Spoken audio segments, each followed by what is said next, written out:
people have already turned off watching. Yeah. But stay tuned, because this is going to be good.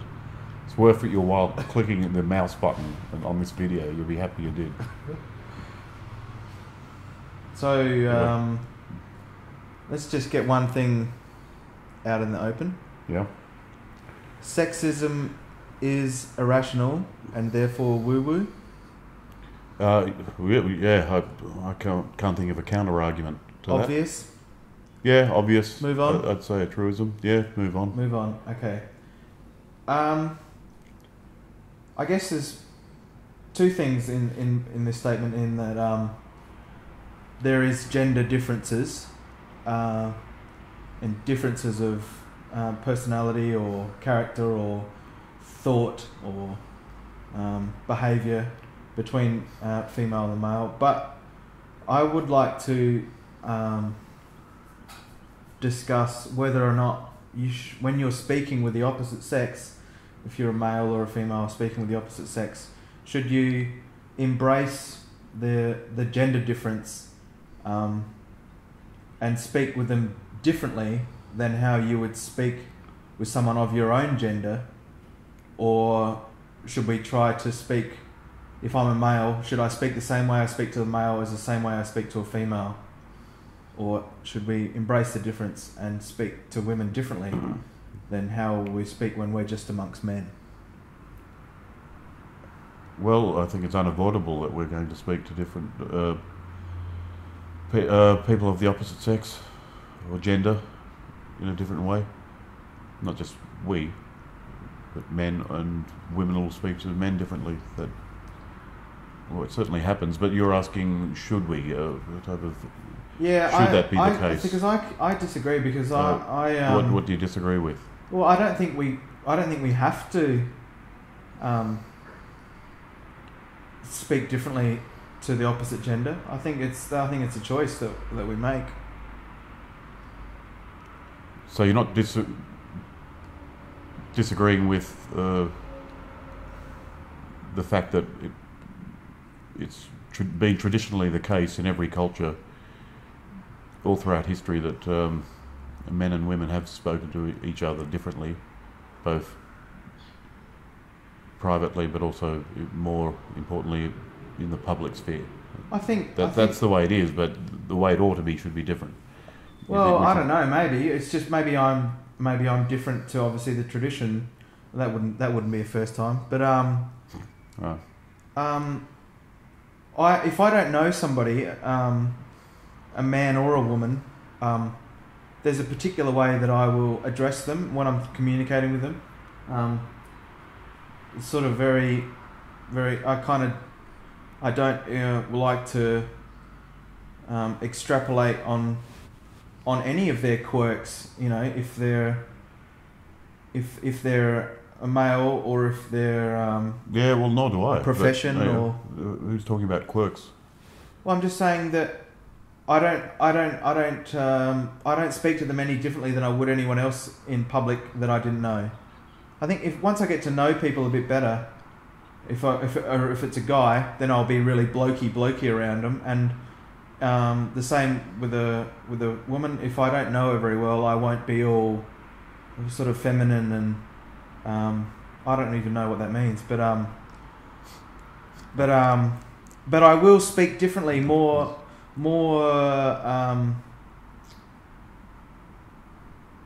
Is there subject matter that you wouldn't speak to a woman about that you wouldn't hesitate to speak to a man about on first meeting? This is, if we can narrow it down. I think it depends on how quickly you form a relationship with the person, or a bond, or something, or a common ground, or.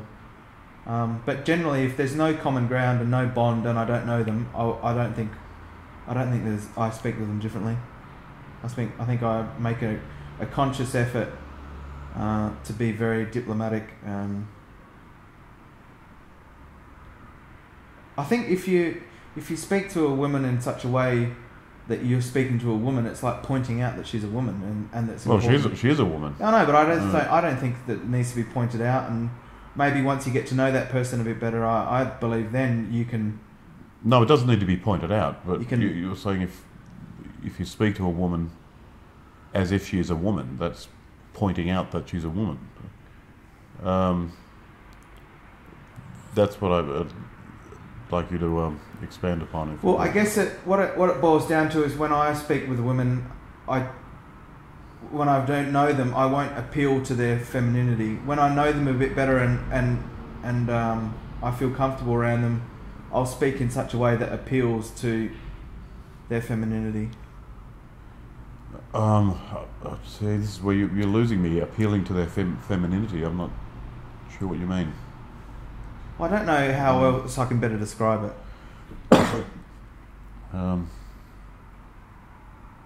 Oh, okay. Well, maybe we should move on in that case.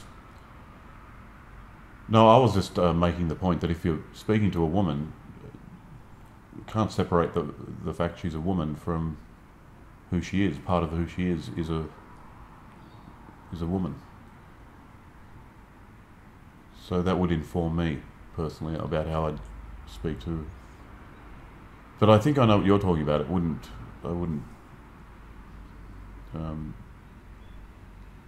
treat her any differently in most respects. I wouldn't defer to her because she's a woman, nor would I, obviously I wouldn't, well I hope it's obvious to anyone who knows me that I wouldn't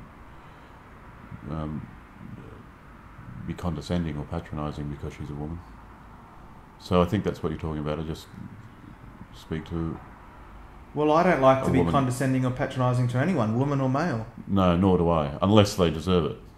But that applies to me anyway, for males and females equally. Yeah, and I think that's the case. But I think what I'm getting at is that once you get to know someone, you can be a bit more girly around them. I mean, is that girl? Is that girly? Is that in? And you know what I mean? The way there's a difference between genders. Oh, there is. Yeah. Yeah, I recently read. I'm reading a book at the moment, but in which I read a quote from a woman who pretty much made the point: men and women are different. Wake up. Yeah. And she was saying that men and women think differently. I mean, you go into a men's locker room. I mean. And she wasn't talking. Obviously, they're different. Shit in there. Yeah. Do you mean not just physically different? Well, not just physically different. People act differently because there's a sign on the door basically that says "Women stay out." You know, this is a men's room, and it's not because they might see nudity or anything, although that's a consideration. Well, that's obviously that's the happenstance. You go to a gentleman's club or something, and well, there's going as well. No, what I mean by I think the locker room's enough. You don't need a whole club full of that kind of testosterone. Any space where there's just men and not women. Men are going to act differently. Like today, if that's what I you mean and by me the are gentleman's club. here and there's nobody else here, and I know you quite well, and I'll say things to you that I might not say to another man in public, even. Yeah, well, that's.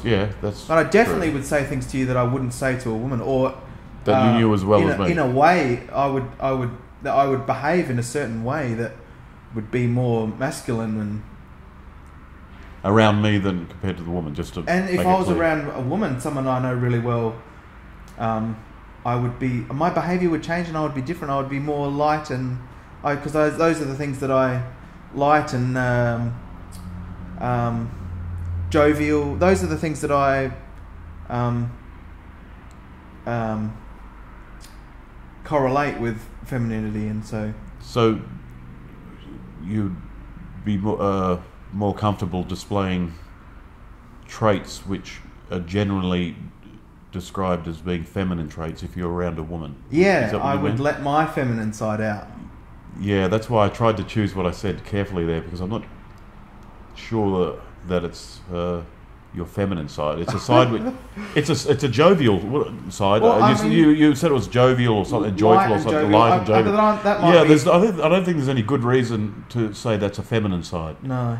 But I know what you're talking about. I'm the same, and it's difficult to pin down with words what the differences are. Isn't it? Yeah, of course. That's always a problem. Problems with words, but nonetheless, we should push on with trying to pin down these words and what they denote. especially something like feminine, masculine traits, Well, I mean, which are maybe we need an example. maybe. Give me an example of how you would speak with a close male friend in your smoky philosopher's den. As opposed to a close female friend. Well, yeah, but that's kind because of... there's differences implied, between... isn't it? Yeah, well, yes, it is, all right. An example. Well, that is a tough question. I'd try not to be as combative, I think. With a man? No, with a woman. Oh, okay. I don't care with men. But with a woman, rightly or wrongly, I just would feel there's something, I don't know, something of a breach of taste to be very combative with a woman. That could be construed as being very sexist. I know, but combative. Maybe very or adversarial, and just not wanting to give an inch if we were in disputation and about some matter. Are you saying as a counterpart to that with a man you would be more combative? Yes, yeah, absolutely. And so you would say that being combatant is a male trait? Yes, I would. I'm committed to that view now. Yeah. Yeah, I think that's generally speaking too. We have to. I'm going to add that, of course. And would you then say maybe the opposite being maybe compassion would be? Yes, I think that's. Again, trait? generally speaking, there are some very compassionate men and some very villainous, treacherous women. Absolutely, but we need but to generalise. We're speaking generally. Okay, yeah, I'd say that's fair comment. It's important to generalise, in my view. I think it is important. It's important to generalise, and it's equally important to state clearly that when we are generalising. And I don't think there's anything wrong with saying I'm speaking with a close woman friend in private, and I'm going to be compassionate towards her. And if she doesn't like that, well, then she'll tell you, and you'll quickly learn that this person is the exception to the generalisation. Do you know what I mean? There's no harm in being more compassionate around female or more combative around men. No, I don't think so. You'll soon learn if this person doesn't appreciate the way. I think there's harm not doing it. Oh, right.